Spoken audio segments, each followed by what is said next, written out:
ዓለም በአሁን ሰዓት በአንድ ሰው ሐሳብና ውሳኔ ስር የወደቀች ትመስላለች። ያ ሰው ደግሞ ኤሎን ማስክ ነው። ብዙዎቻችን ቴስላን እንደ መኪና አምራች፣ ስፔስኤክስን ደግሞ እንደ ሮኬት ተኳሽ ካምፓኒዎች ብቻ እናውቃቸዋለን። ነገር ግን ከነዚህ ስሞች፣ ሎጎዎችና ስኬቶች በስተጀርባ የሚነገሩ የሴራ ትንታኔዎችና ጥልቅ ሚስጥሮች ከምናስበው በላይ ረቂቅ ናቸው። ዛሬ የምንመለከተው ስለ መኪና ሽያጭ ወይም ስለ ሮኬት ሳይንስ አይደለም።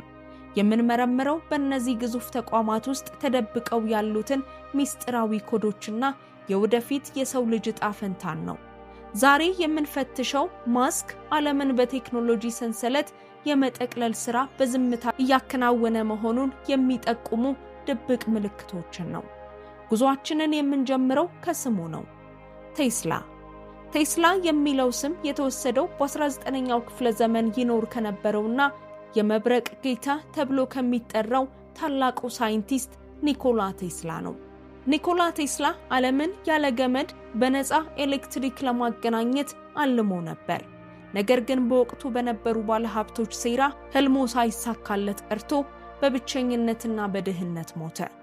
ጥያቄው ግን እዚህ ጋር ነው። ኤሎን ማስክ ይህን ስም ለምን መረጠ?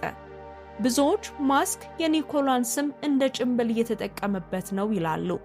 ኒኮላ ቴስላ የሰው ልጅን ነፃ ለማውጣት ሲጥር፣ ኤሎን ማስክ ግን በቴስላ ስም የሰውን ልጅ እንቅስቃሴ በካሜራዎችና በዳታ ለመቆጣጠር እየሰራ ነው።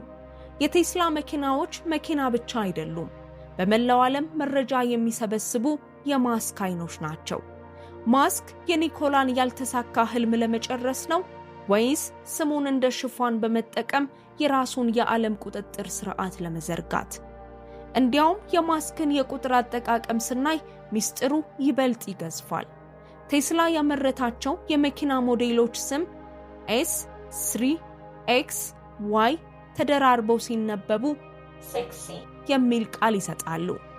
ይህ ዝም ብሎ የቢሊየነር ቀልድ ነው ወይስ ተመልካችን በሰብሊሚናል ሜሴጅ ወይም በድብቅ የንቃተ ህሊና መልእክት የማጥመድ ዘዴ? ወደ ቴስላ ሎጎ ስንመጣ ያ ቲ የሚለው ቅርጽ ብዙ ሚስጥሮችን ይዟል።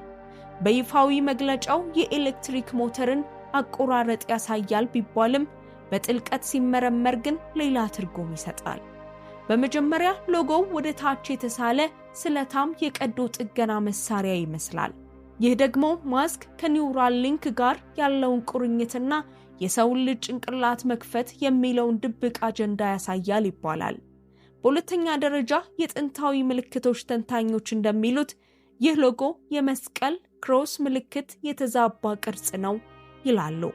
ይባስ ብሎም ሎጎ ከሰው ልጅ የመራቢያ አካል ፋሎፒያን ቲዩብ ጋር ያለው ተመሳሳይነት በአጋጣሚ የመጣ አይደለም የሚሉ ወገኖች አሉ። ማስክ ደጋግሞ የሰው ልጅ ቁጥር እየቀነሰ ነው በሚል ስጋቱን ይገልጻል። ይህ ሎጎ የሰው ልጅን አፈጣጠር በቴክኖሎጂ ለመቀየር ትራንስሂውማኒዝም ካለው ዕቅድ ጋር በቀጥታ ይያያዛል። አንዳንዶች ደግሞ ሎጎውን ከጥንታዊ ግብጽ የህይወት ምልክት አንካህ ጋር ያመሳስሉታል። አንካህ የዘላለም ህይወትና የኃይል ፓወር ምልክት ነው። ማስክ ቴስላን የዘላለም ኃይል ምንጭ አድርጎ ማቅረቡ ከዚህ ጋር ይያያዛል። መኪናው ቲ የሚል ምልክት ተለጥፎበት መንገድ ላይ ሲሄድ ማስክ የዓለምን አዲስ ስርዓት አርማ እያስተዋወቀ እንደሆነ ይነግረናል። አሁን ደግሞ ወደ ስፔስኤክስ እንሻገር። እዚህ ጋር ትልቁ ሚስጥር ኤክስ የሚለው ፊደል ነው። ማስክ ለምን በኤክስ ተለከፈ? ልጁን ኤክስ ብሎ ጠራው። ትዊተርን ወደ ኤክስ ቀየረው። አሁን ደግሞ ስፔስ ኤክስ። ኤክስ በጥንታዊ ሚስጥራዊ ማህበራት ኦከልት ሲምቦሊዝም ዘንድ መደምሰስ፣ መቀየር ወይም የመንገዶች መገናኛ ክሮስሮድ ማለት ነው። ይህም የሰው ልጅ ከምድራዊ ህይወት ወደ ሌላ ዓለም የሚሻገርበትን መግቢያ በር ያሳያል። የስፔስ ኤክስ ሎጎ ላይ ያለው የኤክስ ፊደል ተለጥጦ ሲሳል የሮኬት መንገድን ቢመስልም በሌላ በኩል ግን የሰማይ መቃብር ምልክት ነው የሚሉ አሉ። በተጨማሪም ማስክ የሮኬቶቹን ስም ፋልኮን 9 ብሎ ሰይሟቸዋል። ለምን 9? በቁጥር ጥናት 9 የመጨረሻው ቁጥርና የጥፋት ወይም የፍጻሜ ፋይናሊቲ ምልክት ተደርጎ ይወሰዳል። እንዲሁም ኤክስ በሮማውያን ቁጥር 10 ነው። በቁጥር ጥናት ደግሞ 10 ማለት አዲስ ጅምር ኒው ቢጊኒንግ ማለት ነው። ማስክ የሰው ልጅን ስልጣኔ አጥፍቶ በራሱ መንገድ እንደገና የመጀመር ሪሴት የማድረግ ፍላጎት እንዳለው ተደርጎ ይወሰዳል።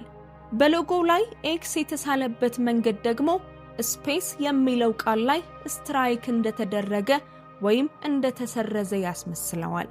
ይህ ማለት ደግሞ ጠፈርን መቆጣጠር ሳይሆን ጠፈርን መሻገር የሚል ትርጉም ይሰጠዋል። ማስክ ሰማዩን በስታርሊንክ ሳተላይቶች እያጥለቀለቀው ነው። ይህ የሰው ልጅ በጥንት ዘመን ወደ ሰማይ ለመውጣት የገነባውን የባቢሎን ግንብ ዘመናዊ ቅጂ ይመስላል። ያኔ ግንቡ ፈርሷል። አሁን ግን ማስክ በሺዎች በሚቆጠሩ ሳተላይቶች የዲጂታል ግንብ እየገነባ ነው። ይህ ግንብ ሰማይን የመቆጣጠር ፍላጎት እንጂ የኢንተርኔት አገልግሎት መስጠት ብቻ ሊሆን አይችልም። ኤክስ የፊደላት መጨረሻ እንደመሆኑ ማስክ ለምድራዊው ስርዓት መጨረሻና ለራሱ አዲስ የፈጠራ አገዛዝ እያዘጋጀን እንደሆነ ይጠቁማል። አሁን ሁሉንም ነጥቦች እናገናኛቸው። የቴስላ ቲ ወደ ታች የሚያመለክት እና የስፔስ ኤክስ ወደ ላይ የሚወነጨፍ ሲቀናጁ መሬትና ሰማይን በአንድ የቁጥጥር ስርዓት ውስጥ የሚያስገቡ ሚስጥራዊ ኮዶች ናቸው። ይህ ጥምረት በጥንታዊ ምልክቶች the transmutation of X የማይታወቀውን ነገር ወደ እውነት መለወጥ ተብሎ ይተረጎማል። ቴስላ መሬት ላይ ያለውን እንቅስቃሴ ይቆጣጠራል። ስፔስ ኤክስ ደግሞ ሰማዩን በሳተላይት ይይዛል።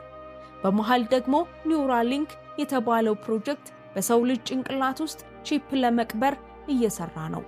የሚገርመው ግን ኤሎን ማስክ ቀደም ሲል አርቲፊሻል ኢንተለጀንስ AI ከኒውክሌር ቦምብ በላይ አደገኛ ነው፣ ሰይጣንን እየጠራን ነው ብሎ ሲያስጠነቅቅ ነበር። አሁን ግን ራሱ በAI የሚመራ ቺፕ በሰው ጭንቅላት ውስጥ ሊቀብር ነው። አንድ ሰው ሰይጣኑን እየጠራን ነው ብሎ ሲያስጠነቅቅ ቆይቶ በኋላ ግን ሰይጣኑን ለመቆጣጠር ቁልፉ በእኔ እጅ ነው ካለ ያ ሰው አዳኝህ ነው ወይስ ሰይጣኑን እንዲቆጣጠር የፈቀድክለት አምባገነን? መሬት ላይ በቴስላ፣ ሰማይ ላይ በስፔስ ኤክስ እና በሰው አእምሮ ውስጥ በኒውራሊንክ የሚገናኝ አንድ ትልቅ የዓለም አቀፍ ኮምፒውተር ግሎባል ሱፐር ኮምፒውተር እየተፈጠረ ነው። ማስክ የሰው ልጅን ከምድር አስወጥቶ ማርስ ላይ ለማስፈር ያለው ዕቅድ ለሰው ልጅ አስቦ ሳይሆን የራሱን አዲስ መለኮታዊ አገዛዝ ለመመስረት እንደሆነ የሴራ ተንታኞች በስፋት ይከራከራሉ። የሰው ልጅና ቴክኖሎጂ የሚዋሃዱበት፣ ግላዊ ምስጢር የሚጠፋበትና ስልጣን በጥቂት የቴክኖሎጂ ባለቤቶች እጅ የሚወድቅበት ዘመን ላይ ደርሰናል። ቴስላና ስፔስ ኤክስ የቴክኖሎጂ ውጤቶች ብቻ አይደሉም። እነሱ የአንድ ትልቅና አስፈሪ ዕቅድ መጀመሪያ ናቸው። ማስክ በስሞቹና በሎጎዎቹ ውስጥ ያስቀመጣቸው ኮዶች የሰው ልጅ ወደማያውቀው ዲጂታል ባርነት እየገባ መሆኑን ይጠቁማል። ታዲያ እናንተ ምን ትላላችሁ? እነዚህ ካምፓኒዎች የዓለምን ዕጣ ፈንታ ለመቀየር የታቀዱ የሴራ ውጤቶች ናቸው ወይስ ዝም ብለው የቢዝነስ ውጤቶች? ከቴስላ ቲ እና ከስፔስ ኤክስ በስተጀርባ ምን አይነት ሌላ ምስጢር ይታያችኋል? ሐሳባችሁን ኮሜንት ላይ አስፍሩ። ስለተከታተላችሁኝ አመሰግናለሁ። ቪዲዮው ለእናንተ አዲስ እይታ ከሰጣችሁ ላይክ በማድረግ ለሌሎች እንዲደርስ አድርጉ። ሰብስክራይብ ማድረጋችሁን አትርሱ። በቀጣይ የትኛውን ካምፓኒ ወይም ግለሰብ ምስጢር እንድንፈትሽ ትፈልጋላችሁ? በቀጣይ እስክንገናኝ ሰላም ቆዩ።